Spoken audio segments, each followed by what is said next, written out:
Beta, VHS, $9.99 on KTEL. There we go. All right, guys. Good morning, everyone. June 7th, 2022. Before we begin, please, everyone make sure you're on mute. A couple of administrative issues just before we begin today's talk. Firstly, we are now at 10,200 people. Yay us. Way to go, guys. Thank you to everyone who continues to make our place as vibrant as it is. That's awesome. Two, everyone must be on mute or else I'm calling you out publicly today. Of course, this is really my fault because there's an option to actually mute people on entry and I always forget to press it. So I'm blaming you guys and you guys all have to mute yourselves. So this is all, everyone be responsible for themselves. And last, I'm going to ask Barry, you know, guys, one day perhaps we'll charge for these things, but we don't do that now. We're going to start a new tradition here, which is that as we go, Dylan, never stop muting. All right. So as we go, I'm going to ask whatever the speaker is to actually provide us with a charity that they themselves that they themselves support. And I'm going to start that with Barry today. And if you guys found value in today, then we would ask that you contribute to that charity accordingly. It's a nice thing that we can do to give back. And we're going to start that today. So I am thrilled to announce that Barry is joining us. Of course, any of you who know our group well are well aware of who Barry is. Barry spends countless hours helping us answer questions, but more importantly, has been a fixture in the real estate community for over, what is it, Barry, 5 years, 6 years? 55 in August. Just made notes as I sort of thought of things for you to come. All right, Adam, that was on you. All right, and I'm gonna make Sandy. That is an excellent idea, Sandy. I'm gonna make you an administrator in a second, and then you can help out with that as well. And Barry is not only seen for his expertise in the field as a realtor, but he's also an expert witness who assists in court. He's regularly there to answer questions for our team, but more importantly, for other lawyers in the field. I guess when you've been doing this as long as Barry has, you have insight into not only the ups and downs of the marketplace, but also the legalities of the marketplace. Of course, both of those features are fundamental to what's going on right now. We are experiencing a market change in the market. And as such, we have the need for Barry's expertise that can really only come from experience. Barry is here to talk to us today with a keen eye to the law of and people's obligations, what a realtor needs to do in today's changing market. And so you guys aren't here to hear me. I'm going to turn it over to Barry. Barry, first thing I'm going to ask you to do, though, is name your charity, and then please feel free.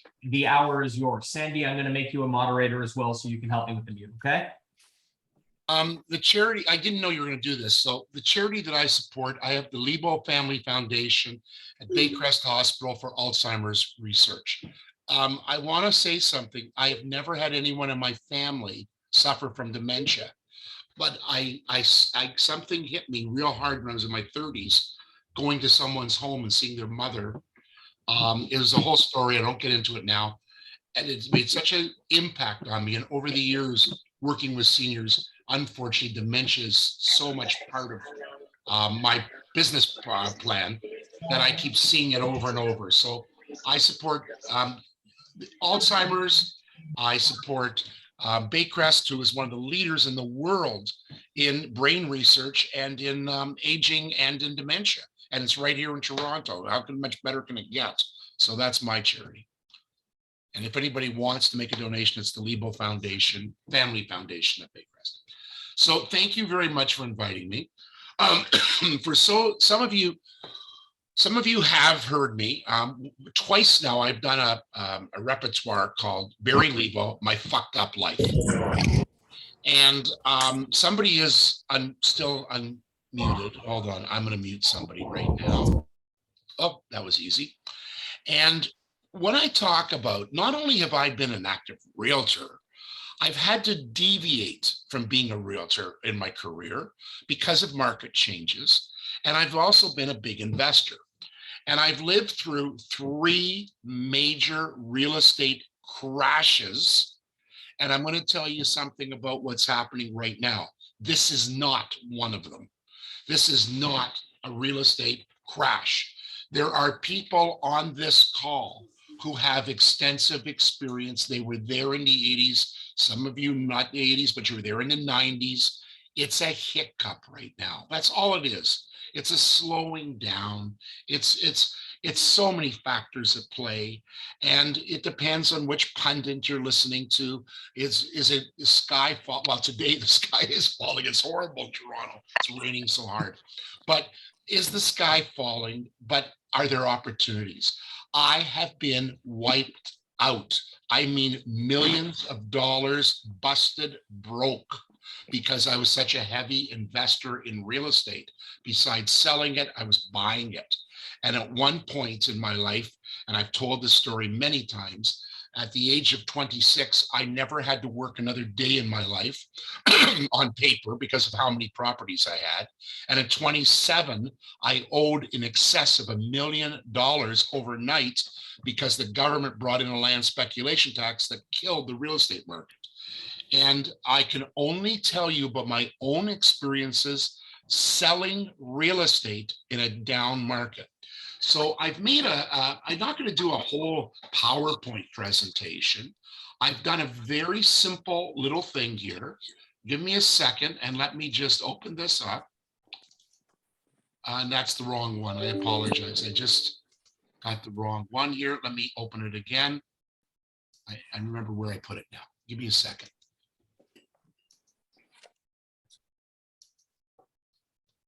I made this special for this morning. And here it is. So we have to face the new reality. So many people in this industry, you've come into this real estate business the last 10 years, 15 years. We started to go up. I'm talking from a Toronto perspective. We started to go up in 1996. From 1996 right through with a couple of little hiccups, all people have known in real estate is it goes up. There's somebody that's not muted. There's someone that's not muted. Can you? I'm going to take care of it, Barry. I'm going to mute everyone while you're speaking. Go ahead. Okay, thank you. Just don't mute me. So here's an article that came out yesterday, and this is it's hard hitting. It's Better Dwellings. If you're not on the Better Dwellings newsletter, get on it. Better Dwellings. They are an exceptional read. Most of my clients are on it today.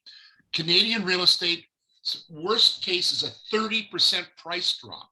Ladies and gentlemen, there's another article right after it saying this is impossible.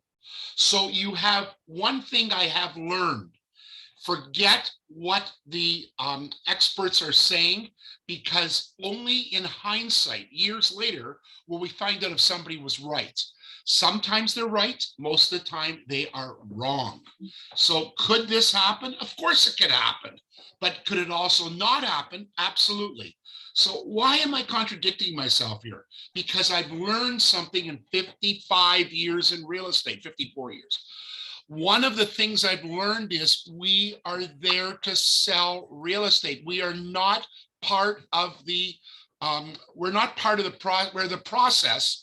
We don't share in the profits of our people. Why are we so obsessed that a client didn't make money on a house? Let me ask you a question. If a client buys, so if you sold a house at $800,000 and it's worth $1.4 million today, is the person that you sold it to going to turn around and say, wow, what a great job you did. I'm going to share with you the profits. As a matter of fact, they'll probably chisel you on the commission when you go to resell their house. And you made them more money than they're ever going to see in their whole life. So you don't owe them anything. We are in for 2.5 points or 2 points or 3 points, whatever on our end, on one end of a deal. That's all we have to consider. We're not partners. Now, I have a scrapbook. In 1974, when the first crash happened, I was obsessed. I was a lunatic. I was wiped out. I couldn't fathom it. because I did nothing wrong. The market shifted and I got caught, and I started a scrapbook. And then in the 80s, I started another scrapbook. And I have with me today this particular scrapbook from the 1990s, the one you're looking at. And let me tell you something about this, what I've learned. I was filled, there's been a study, I'm going to digress. When urea formaldehyde, UFI, was banned in it was December 1980. By 81, it was official. The newspapers were filled with articles about urea formaldehyde. The media, Maclean's magazine did an entire issue on UFI. You couldn't turn on the radio, the TV for the next 5 years without UFI. 100 days ago, 100 and something days ago, Russia invaded Ukraine, and all of a sudden Johnny Depp knocked them off the front pages. The public is fickle, folks. They react to media. Why am I talking about UFI? Because we found in studies, the more the media attention on a negative basis to something, no matter what it is, the public believes it. So the more articles we see in our local papers, when real estate's always in the news, when they publish negative, the public reacts that way. That's their mindset. So, and then of course the agents, too many agents got a big mouth. You know what? I used to joke, you don't have to go to a hairdresser and spread a gossip. All you have to do is drop one bomb in a real estate office and it'll spread like crazy. We talk too much. We voice our opinions too much. When's a good day to buy real estate? Today. Every day's a good day. So I want you to look, and this is Toronto. I'm sorry. I know we got people in Kitchener, London, and other places on this call. Why am I not negative? This is the last list I could find in 2019. We have in Toronto some of the largest employers in Canada, right here. We've also got 600,000 employees work for the government. Are they going to lose their jobs? There's 27,000 employees of the city itself. We've got 4 colleges, universities here. Ryerson, well, call it what you want. Anyways, what's happening is Toronto has a stable economy. Some of you on this call remember, those of you that are in London area, if you're on here now, you remember in St. Thomas when they closed the Sterling plants, which Sterling used to make trucks, and all of a sudden St. Thomas, the whole economy went. We're not that kind of economy here. We have a diverse economy. Toronto is not falling. If anything, Toronto will continue to grow. So I have no loss of faith. Here's a chart. Here's something out of my own listing presentation. This is never accurate because there's too many variables in this. 78% of all agents in Ontario are right here in the Treb area, but that's a misnomer anyways, because of the simple fact most agents, Toronto Real Estate Board is such a huge encompassing board today. I mean, I don't know what the number is. Somebody will correct me. Sandra will probably tell me, are we 68,000 now? I don't know. Probably we're over 65,000, whatever it is. It's obscene. Just a few years ago, we were at like 40,000. When I came into real estate, there were 4,500 agents. I mean, in all of Toronto. So the old premise of the 20/80 rule, that's gone. Today, about 5 to 7% of the top agents or teams control the market. That's a big one. That's probably, I do this when I lecture a lot. I say, what is the biggest revolution or evolution in real estate in the last 20, 30 years? And people go, oh, computers and internet, and that's all crap. That's just technology. That's just life moving on.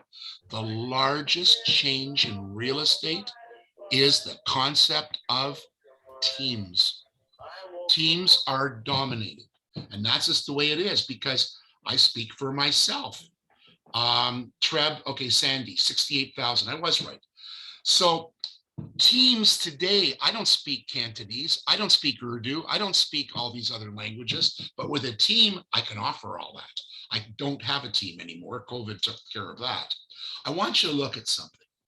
This is where I want you to get your mindset around this. These are interest rates. Let me move myself out of here. Okay. These are interest rates, first mortgage rates over the years. Ladies and gentlemen, those of few of us that were in the business in 1980, 81, you never saw a crash like that one. I mean, prices just went pew. I mean, overnight, 30, 35% drop. And let me tell you something. Mortgage rates hit 21.34% prime, 24 point something prime. And and I want to show you that. I want that in your head right now. Mortgage rates were 21% and more prime. Gail's writing, Gail Sheeper. I was paying 19.8. Gail, I went from 6.25, assuming a mortgage, to renewal at around 19. Yes, we agree. We remember that. But let's look at what is more important, okay? What is more important is this. Ladies and gentlemen, fixate on anything I'm talking to you about this morning. This is all that matters. This particular slide, nothing else matters. I want you to look at something. Now, I don't have going back to 74. In the worst of 74, when mortgage rates for the first time went up, we were talking 14% mortgages. Look how many sales there were on TREB in those days. Now, remember, TREB was pure. What do you mean by that? TREB was pure. We were only the boundaries of Toronto. We didn't go outside the GTA. We didn't, TREB boundaries were not north of Steeles and into Mississauga and Pickering. It was Toronto proper. We sold in a horrible year when mortgage rates were astronomical.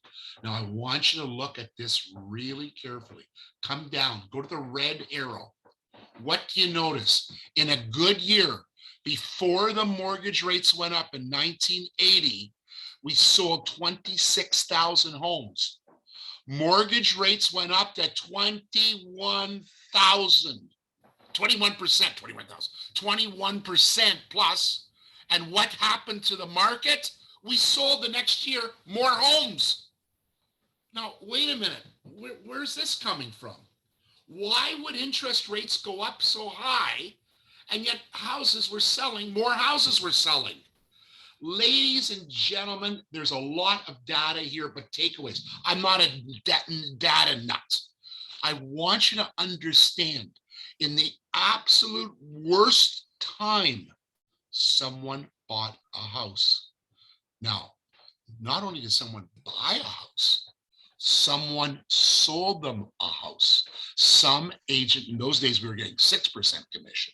Some agent made himself or herself 3%, maybe 6% on that sale. Why did sales go up when interest rates were 21 astronomical? Well, they weren't even, I don't even say 21, they were astronomical. Because as prices came down, the prices became bargains. Because if I could afford a house back then, now and look at the figures, $90,000. If I could turn around and buy a house that was $100,000 house, all of a sudden it was 90, I got myself a bargain. I don't care about the interest rate. I take a short term and wait for rates to come down. Let's look again in 1991. In 1991, when the market crashed, that's the last crash we had, 38,000 houses sold in a crash. Ladies and gentlemen, 38,000 deals were made at that particular time. So with that said, I want you to look at this and I want you to understand, no matter what you're just seeing a slowdown right now. There's a market. And now let's look at 2017 when they brought in the foreign speculation tax and the sky was falling in lots of areas because people had speculated and bought bigger and couldn't sell.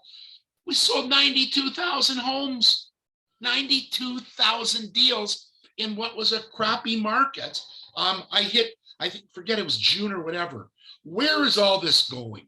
It shows you that no matter what gloom and doom, People buy houses. Ladies and gentlemen, forget all the economists, forget everything. All stats, no stat ever records human emotion.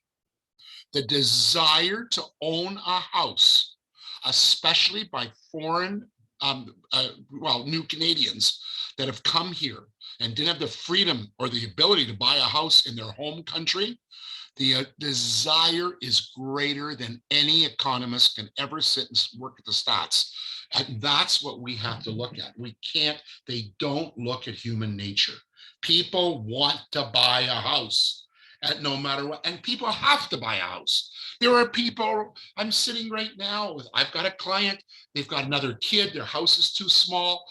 The mother's helping out, they've got to buy up. They don't care where the market is, they've got to buy up. They're quite happy right now. Why? Because they know they're going to get more house for their money, but they're actively looking. This is the best part of it. I've looked everywhere. This is the only slide I can find anywhere in Canada that had, and it's only to 2019, when the real estate market in Vancouver sort of hiccuped and died. Ladies and gentlemen, in 1970s, the market went to shit. It's that simple. The market went to shit. And I'm standing with a broker friend of mine on the Danforth. And I said to him, aren't you upset about where the market is? And he said to me, it shakes the trees. I said, Terry, what are you talking about? Shakes the trees. He says, we lose agents. Ladies and gentlemen, I don't care what city you are calling on this call right now. I don't care where you are. There are too many agents in your community. That is all there is to it.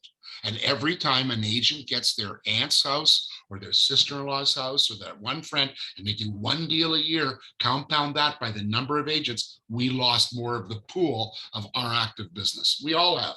I lost a deal to somebody in my family's hairdresser. What are you going to do? So with that said, it shakes the trees. I'm hoping, and I'm really hoping, that we're going to see less realtors. We will see. There's a difference this time, and I'll tell you why there's a difference. In the other years, this was a full-time vocation. This was a full-time job. Most of the people coming into real estate today, let's not kid ourselves, they're part-timers. So they'll pay their dues and everything because they got a job. And whatever they're doing, so they'll pay and they'll wait a year or two. So I don't know, the people that are in real estate full-time and have cut all their ties and don't have any other job, we could lose a lot of them. So here's my advice to everybody here. Just be calm and sell houses, because houses are going to sell. So let's talk about some strategies, okay? Let me get rid of this and let me get back to just being me. So with the market now, what do? Well, the first thing is, I'm going to tell you right now, you're going to have to work harder. It's been an easy business. You got a listing, you sat back and you got offers. Well, I've got a hot listing right now. I'm $100,000 under anybody else. And in 2.5 weeks, I've had 4 showings. That's it, 2.5 weeks, 4 showings. I should have had 14 offers, 4 showings. That's just the way it is. Houses are going to have to sit in the market longer. You're going to have to condition and deal with realistic people. I don't know the stat, and somebody wants to send me a thing on chat. I'm going to take a guess. I'm going out on a limb here. I would guess that about 50% of listings expire or are terminated. Okay, give or take. I have a lecture on when I show this. I don't care who you are. Before you invest $1 to photography, putting a sign up on the property, the gas to get to the property, and everything else, you are spending between $1,500 and $2,000 of your own time to take that listing. And if that listing doesn't sell, then you might as well burn the money. Now, I'm doing something. I've got a potential listing, which is a very exclusive listing. I may have to do videos and every bit of it. And bluntly, if it expires, I'm actually going into a contract with the seller and saying, you know, if we can't sell this and you are holding at your price because I don't agree with the price, then you're going to commit to paying me back part of my or all my investment into your property. That's all there is to it. Here's something else. It's not going to be easy. You're going to grind it out. It's going to come harder and you're going to take longer to do what you did normally. So now what do you have to do? Number one, the first thing you got to do, you got to go back to school. You got to educate yourself. You've got to start taking as much education as possible, because there's no such thing in real estate as knowing everything. It's impossible. I mean, any of us that have been around a long time, a lot of the stuff we knew that isn't relevant anymore. Every day they're changing a computer program or something else. Don't bitch. If your board is changing your programs and you have to just go to a new, like in Toronto, we're going to Realm, embrace it, learn it, and then not only learn it, master it. Now, if you're not doing this, make it a must. If I have a smart TV, you may have an iPad, it doesn't matter. I go to on YouTube, how to real estate. Go up to the search button, how to and real estate. I study listing presentations without stopping. I follow certain people all the time. I watch them. There's some presentations I've watched as much as 15 and 20 times. My girlfriend's on this call and she knows I've driven her crazy to watch a couple of these over and over. They are so good. Master it. I have no idea who's doing that. We good? Okay, somebody. I'm on it, Barry. Every time someone speaks, I'm muting the door. Okay, thank you. So what you do is start learning more about this business. You're going to have to do this. This 9999 listing a price, waiting for offer date, taking it, multiple offer nights and list. They will exist in the prime property. Oh, here's something else we found over the years. As I ran my appraisal firm as well, I was doing commercial real estate as a broker, plus my appraisal firm. And one of my appraisers residential came to me in I think it was in the 80s, 90s, I can't remember. And she said, "You're wrong." I said, "What do you mean I'm wrong?" I see my friend Patrick Roca here. Patrick will confirm this. She said, "You said we have to take 20, 15, whatever percentage it was across the board off of all the properties from a few months ago." I said, "Yeah, because that's what the market's showing." She said, "Well, can I take you for a drive?" And I said, "As a matter of fact, I'm free." We started going through a couple of really nice neighborhoods. She had all the data. She says, "That house sold for 900,000 before the market shifted. It just resold a year later at $900,000. Oh, then she took me to another one and another one. Now I see that some neighborhoods, what happens is they stagnate. They don't, when everything else is dropping, they don't drop, they just level out, they flatten out. And that is something else that you have to look at. Right now, pricing is the hardest single thing you can do. The hardest single thing we can do right now is price. If you have an unreasonable seller and they still have their head in the clouds and they're looking for that big buck, because here's what they look at. They think that you have a fool with money in your back pocket that's going to bail them out of their position or come along and just be that fool that buy their house. And here is the problem. You tell them up front, today is, what are we, June the 7th. You list tonight and you tell them, "Mr. and Mrs. Price, I'm listing this in $1.2 million. I think we're overpriced. I think we should be a little more realistic and a little more aggressive. Well, blah, blah, blah, blah, blah, blah. We'll try it for a while." 3 weeks later, you never had that conversation. They will only say to you, "Lebow, you're the world's worst real estate agent. You haven't brought any people to our house. You are this and that. They forgot all that conversation that you had and your advice.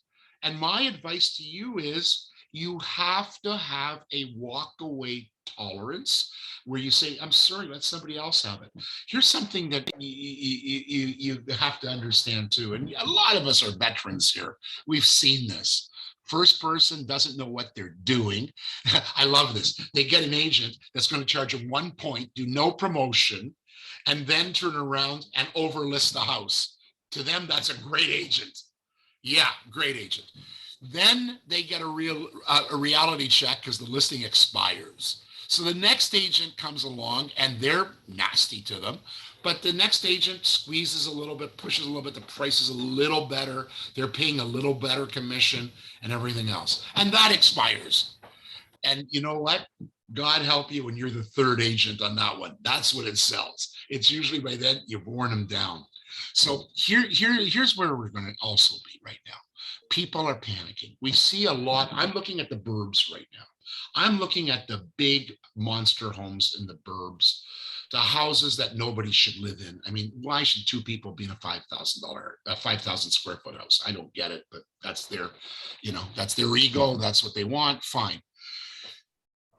Those houses are the ones that take the biggest hits. They always do. And when I look at this stuff and I say to myself, how do you market this? Because you've got to remember old stuff from my first years. And I'm looking at faces, I'm looking at names and who's on this call. And I know a lot of Wes had the same backgrounds. Do you remember this one? Mr. and Mrs. Price. You have three choices. You can be on the market, you can be in the market, and you can be ahead of the market. I don't take listings that are on the market. I don't. So you have to condition your sellers because, ladies and gentlemen, if you don't, you are going to piss away two things. You're going to spend a lot of time and you can't get your time back. And you're going to spend a lot of money and you can't get that back. And the worst part is you become bitter and you start hating real estate. What you do, I have avoided for the last years as much as possible. I do one, maybe two buyers a year, tops. I'm a listing agent. Why? I want my weekends. It's that simple. I want my weekends. I put enough weekends in over the years. I don't want them anymore. If I make a little less money, fine. I'm back to buyers now. This is where you want to pick up buyers because this market is conducive for buyers. Now let's look at the suburban stuff, coming back to it. We have all these listings out there. I'm telling you that a large percentage of these people aren't just listing their houses. They have already bought another house and they're panicking. They're panicking because they need X number of dollars from that house to close the next deal. And then they won't close. Now, I've done a video on this one. It's on Barry Lebow TV on Vendor Take Back Basics. I will do a little bit right now, just a touch. I had a guy, couldn't close a deal. I was the listing agent. I wasn't the buyer's agent. About 2 weeks before closing, something bothered me. And I don't know what, I had that spidey tense or something. I just felt it. And I phoned the buyer agent and I said to her, why do I get a feeling there's something wrong? Well, what? My people haven't sold their house and they may need an extension. I said, this is an estate. My people aren't going to give you an extension. And she said, well, I don't know what to do. She was a new part-time agent. That's pretty good, huh? So in turn, I said to her, with your permission, can I meet your buyer? And I said, can I solve and salvage this deal? She said, absolutely. With her permission. By the way, I don't take verbal. I sent an email to confirm you've given me permission. I asked for an email back. So I have that. Okay, there's no argument. I haven't interfered. Then I sat down with her. I went up to the house. Oh my goodness gracious. The house he had for sale was gorgeous. I didn't realize the guy was a carpenter, finished carpenter. That's not from Finland, just a finishing carpenter. Anyways, the house was beautiful. And then I looked at the comps and I went, why isn't this house sold? And he was shaking his head. And then I realized because there were 12 other properties in his price range. So I said to him, what are you going to do? He says, I can't close. I said, yes, you can. He says, what do you mean I can? I said, you have no other choice. Here's the deal. You're not going to close. So automatically you're going to get sued. Number two, you've got assets. You can't just put it now in your wife's name and try to hide your asset. You've got an asset. You got this house. You've got equity. You can't just hide it. Only way you can get out of this is to go bankrupt. There's no other way.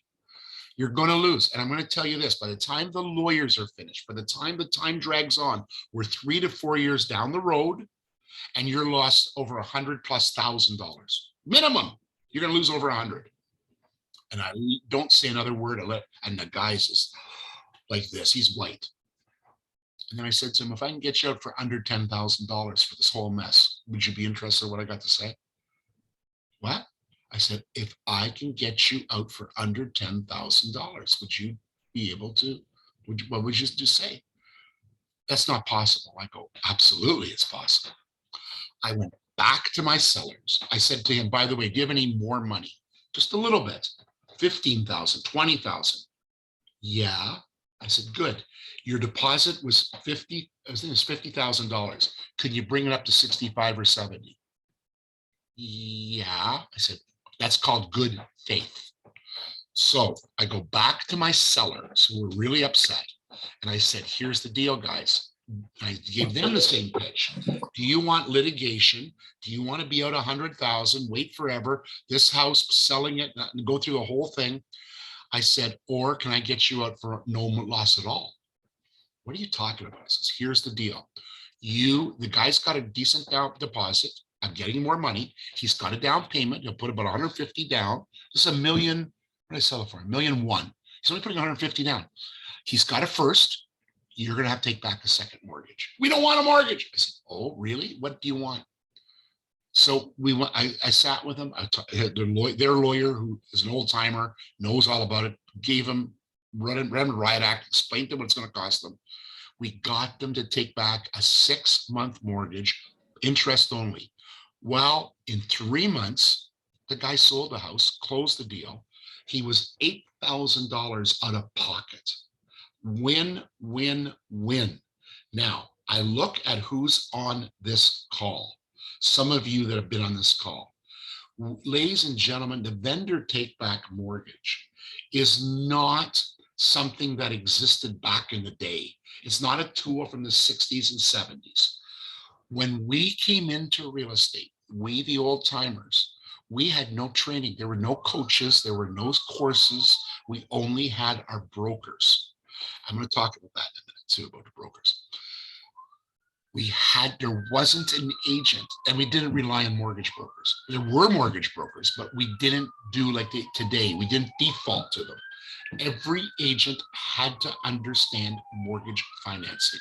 So you want to be in this business for the next 20 years, 10 years, whatever, or survive the next years, you have to learn mortgage financing options, and you have to understand how to bob and weave and not send everything to one particular mortgage broker that could screw up the deal. There are great mortgage brokers and there are horrible mortgage brokers, as there are in any other profession, and you've got to avoid that. By the way, I touched on something. A lot of us had amazing brokers. My broker was an asshole. I mean, he was really a miserable. My broker was a great guy, the manager, but he disciplined us. He made us take his classes and everything. And you know what? I'm still using what I learned back in the day.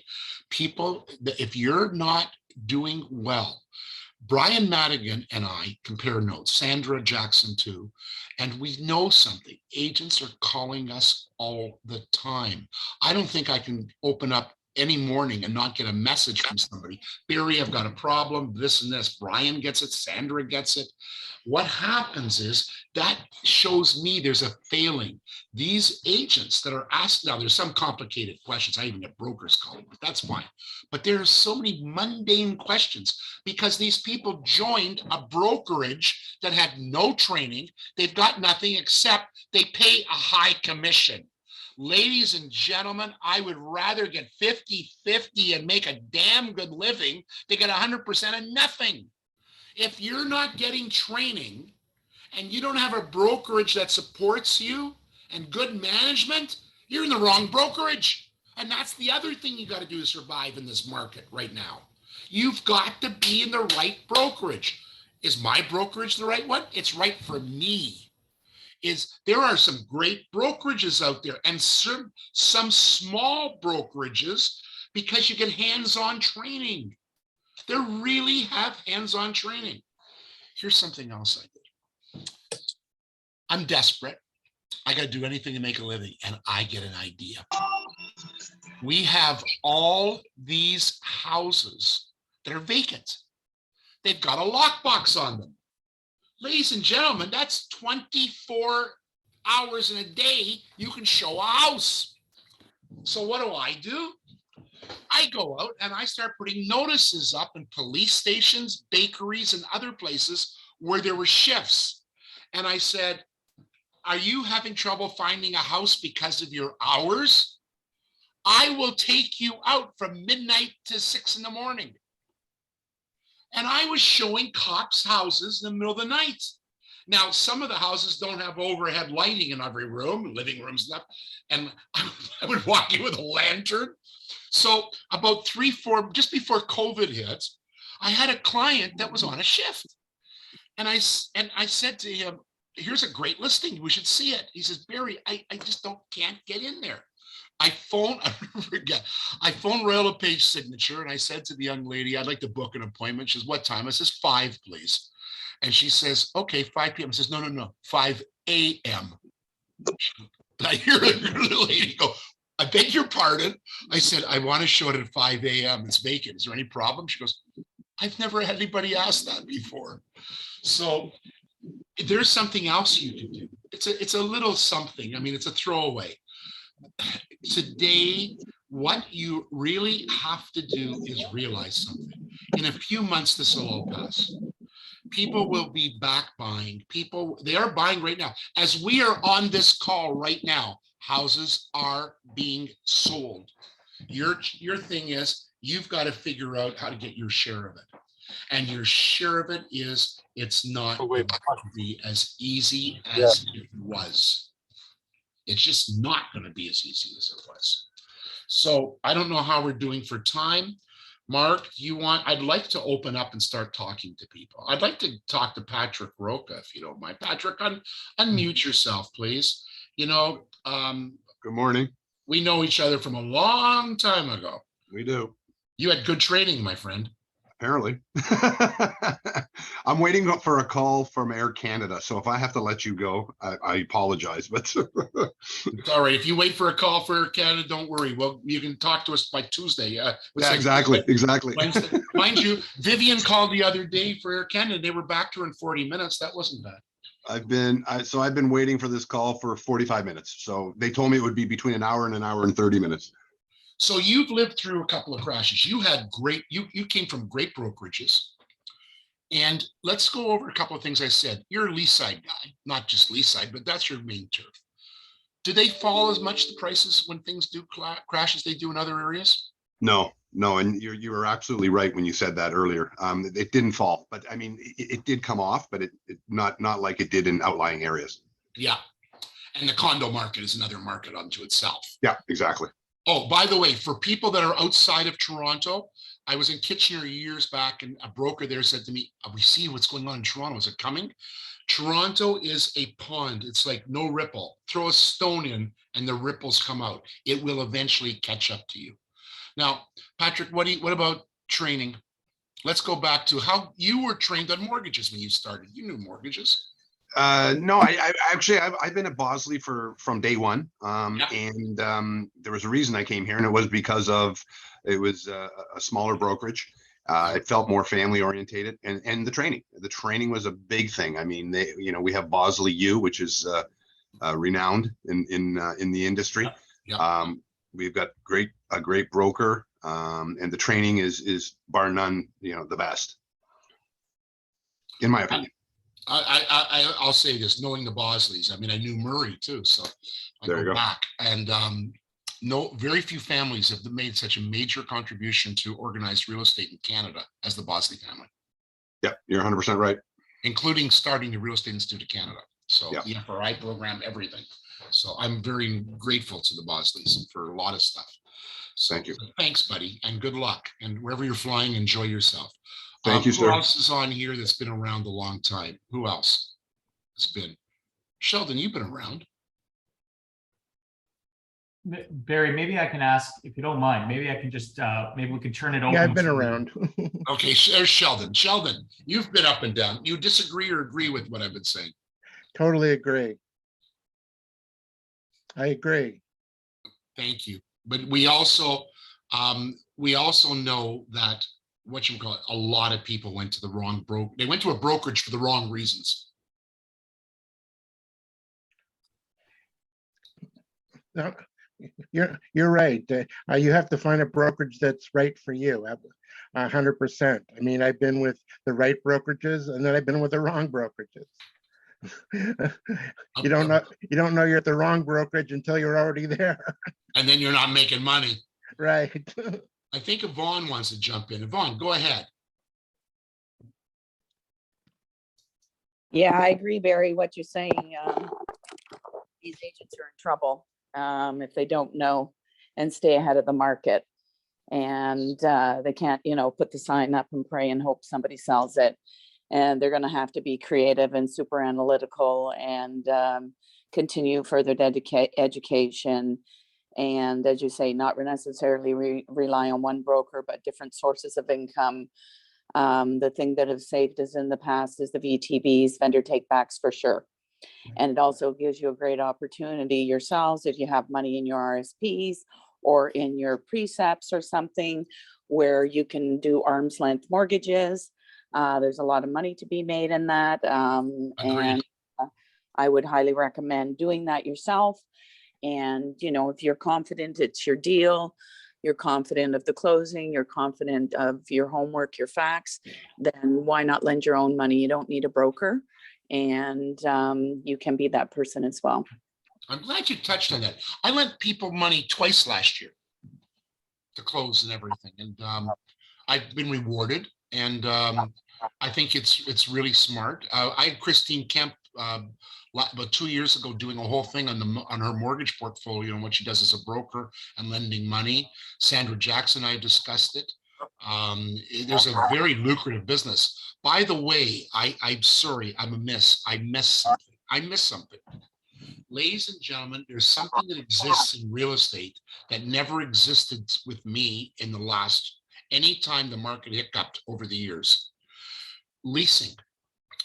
I know an agent, this is true, they're their partner team. They're doing over 200 residential leases a year. They're pulling in between $250,000 and $300,000 a year. And what has happened is, if you have to put food on the table, you do what you have to do. And if you have to start becoming active in leasing because it puts $1,000 a pop on the table, or $800 or $900, it's better than zero. Yeah, it's a lot of work, but you know what? The paperwork for leasing is a pain in the ass when you do one or two, but by the time you're doing 3, 4, 5, 6, it becomes a routine. I was stuck. I didn't know what to do. The market had crashed in 1981 when mortgages at 21. I couldn't sell a house. I couldn't give away the houses I owned. I couldn't lend mortgage money. And somebody called me and asked if I'd do an appraisal. And I had a wife, 2 kids, 2 mortgages, not even 2 mortgages, I had a mortgage on my other houses. And I started to grind out work at $150 a piece just to put food on the table. and you do what you have to do to keep going. But I've never left real estate. I've always stayed in real estate. And if you have to grind out leases, just do them. And as a matter of fact, if they're easier to find, then get them. But one lease makes you 1,000. 2 leases, by the time you do 10 leases, you make 10,000. It grinds out. That's how you do your business. Barry, if you don't mind, I'm going to ask a question of you. What I'm noticing here in my business is that in aggregate, and you've spoken very well to the aggregate, perhaps shape of long-term real estate. There's money and opportunity in the minutia of understanding your markets. What I'm noticing right now, because we are very clear on the fact that there is a market change at the present time, what I'm noticing is that the market change is affecting those places that are most indebted, as you would expect, because Canadians are buying a mortgage payment. And as a result, you're not seeing it at the upper echelons of the bridle path, and you're not seeing it at the upper echelons of south of Lakeshore and Oakville. You are, however, seeing market change in people who have bitten off a lot more than perhaps they can chew as these mortgage rates change. And I guess the reason I'm bringing this up is because while you've spoken very eloquently to the larger direction of the market and keeping your head on straight and making sure that you survive this as a realtor and perhaps coming out as a better realtor, a lot of realtors are now seeking to survive, and in doing that have to pay attention to the micro markets that they function in. Can you give us some practical analysis, perhaps from your perspective, as to what you're seeing in the minutia of the market, and how one should sort of navigate that? What a question. I have to understand it. Simplify it for me. Sure. So what I'm saying is, we are fundamentally, what your talk has been about is surviving market change. Yeah. And there's a whole bunch of agents here who are going to survive it, and they're going to keep their head on straight, and they're going to understand this isn't the end of the world, having listened to you, and they're going to understand that these things happen and that the way forward is through proper education and everything else. Great. Right.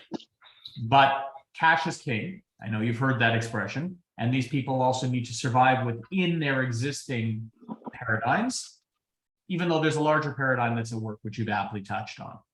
So the question is, what are you seeing on a micro level? What do you see? Where are you seeing the changes? It is the case that while the sky may not be falling in the market as a whole, in aggregate, speak to someone in Stouffville, in rural Stouffville, Right. and they feel very, very differently.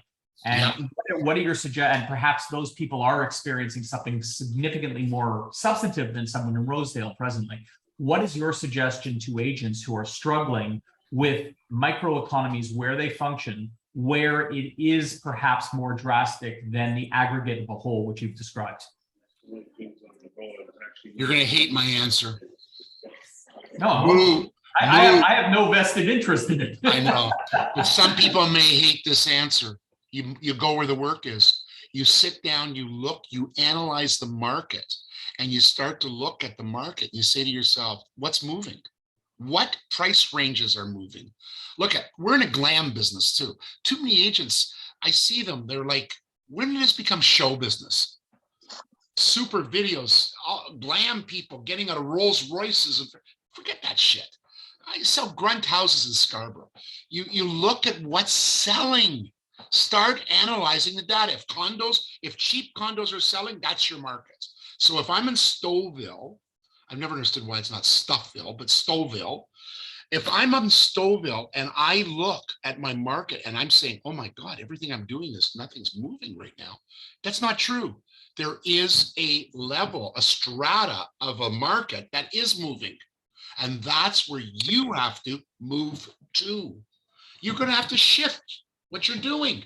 So if you're in the high-end luxury market and that high-end luxury suburban market or semi-rural market isn't moving, then you move. You go to what's moving on MLS. See, Barry, this is actually very interesting for people, because what you're speaking to is what many people have referred to as the hustle. And the hustle has come to so many of us over the past 5 years that we've perhaps forgotten how to do that hustle. But you're right. That is what it is. It's you go to where the market is. Being hungry again. And if you have to, it's like moving. Why do people get up and leave Toronto and go to Edmonton or something? Because that's where they got work. You go where the work is.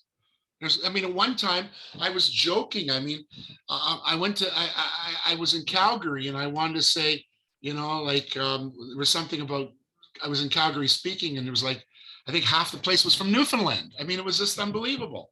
The workers were there. Why did they leave Newfoundland? They went where the work was. And we're sitting there going, oh my God, I've got a prestige. I'm a prestige agent. I can't sell that house. Really? Why? In real estate,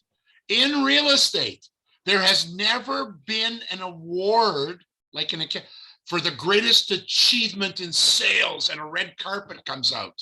The only thing that counts in real estate is pay to the order of. That's it. Paul, maybe we can get one or two questions in, Barry, before we hit our time. Go. Paul has his hand up. Why don't we let him speak? Hey there. First of all, thanks so much, Barry, for this. This is great. Love you, brother.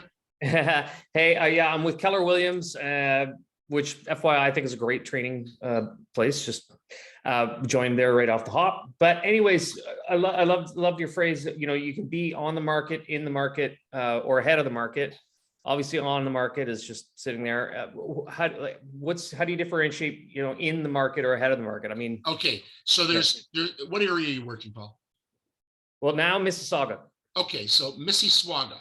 I was there 6 months. I started in real estate 6 months after Mississauga became Mississauga, and it was Wild West out there in those days. Anyways, if you're in Mississauga, all right, and you look at you're in Clarkson and all the houses around you, you're Mr. and Mrs. Price, all the comparables are $1.4 million, $1.5 million. This one sold for $1.650 million, but it was spectacular. It was on the creek and all this. On the market is any price you want. We're not talking about that. In the market is you're competing with these properties. Right now, there are 12 houses competing with the same buyer for you. At the lowest price is $1.4 million, and they're in between $1.4 million and $1.5 million. If we have to be ahead of the market. Let's come in at $1.350 million. You can go maybe $1.375 million, but it's still, you're below the barrier of the next house. Mm-hmm. You're ahead of the market. All of a sudden, everybody that's looking at those 12 similar houses that were built by similar builders, all of a sudden, everybody's going to come to look at yours. They won't look at the most expensive one, but they'll look at the one, why is yours so much cheaper? And you turn around and say, why? Because we're aggressive. We're an aggressive seller. Oh, you're just trying to get a bidding war going. No, we're just looking for an offer. I had that the other day. Guy phones me, your price. Yeah, I go, what's wrong with my price? It's low. I go, yeah. Oh, you want multiples? I go, no, I want an offer. Just bring me an offer. It's not a low price. It's the right price. So we have to do that. Ahead of the market is you're just a little below everybody else. You become the one that everybody's competing against. You're the one that's going to, and most people will show your house over everybody else. By the way, there's something else. When I take a listing, the first thing I tell everybody is, I get a call the other day, and a good friend of mine says to me, Barry, I got a problem. It's not selling. I said, what's the foot traffic? She's what? I said, how many people have shown the house in 2 weeks? Well, we had showings at the beginning. I go, it was fresh. And I've had one showing in less than 8 days. I have a rule. My rule is if I don't get foot traffic within 10 days, we reduce the price. If it still doesn't, another 10 days, and the traffic's not there, I set up my sellers. Everything is predicated on one thing. How many people come to see the house? You can argue that today people are looking at houses online. That's fine. And they are, but still in the bottom line, people still want to go in and look at a house. If I'm getting no traffic, we got a problem with that listing. Everything is predicated on traffic. Barry, I'm going to cut you off now just because we've hit 11 o'clock and we like to keep it tight. I can't thank you enough for this. I know this is a bit different, guys, than what we normally do. We normally restrict ourselves to real estate. This month, we're going to be doing just a series of talks on the market generally, and then we're going to revert back to our normal legal stuff. There's, of course, our YouTube channel that has all of our previous legal sessions, but given the market change and given what's been going on, having these discussions, I think, is valuable because it's really the critical need that I think many of us are feeling. In addition to understanding our law, we need to understand our real estate. And we have a whole bunch of professionals, such as Barry, who have a bevy of experience in his fingertip. He contains, five normal realtors. And to that end, having people who are able to explain and give context as the sky seems to be falling for some people, is definitely where we want to be just for the next month at least. And so, Barry, I can't thank you enough for your time, for your expertise, for your professionalism, and for everyone who attended. Barry, we had about 225 people at the max, and it sustained itself throughout this entire session, which means that we'll probably have almost about 1,000 people watch this by the time the week is up, once we post the video. So thank you for that. Thank you for everyone who's attended, and anyone who has any questions. Barry's phone number is right there, and he's easily accessible. He has a good online presence.